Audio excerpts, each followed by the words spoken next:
Good morning, everyone. Coming to you this morning, we're going to continue on talking about medical terminology, and today we're going to talk about suffixes.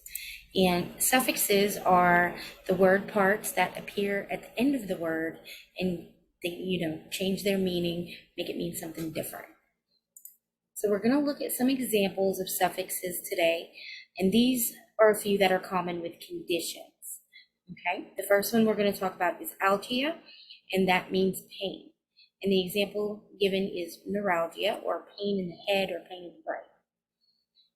Our next one is emia, which is blood, or means blood, and the example is anemia. And we know that an is a prefix that means lack of or without, and emia means blood, so it's a lack of blood or without blood.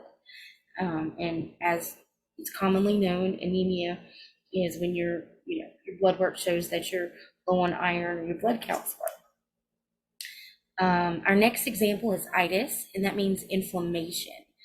And the example is appendicitis. So you take append, which refers to your appendix, and you add itis, which is inflammation of the appendix. Our last one is oma, and that means tumor, and the example is carcinoma, which is a cancerous tumor. All right, our next slide. These are some that are common with procedures. Okay, and some of the procedures, I know they can be overwhelming when you try to sound them out and break them down. So these you can look for, these suffixes you can look for and automatically kind of know what this word is going to be about. So our first one is otomy, which means cutting into, and the example is tracheotomy, trachea, which is that part of your throat right there, and then otomy, so cutting into the trachea, tracheotomy.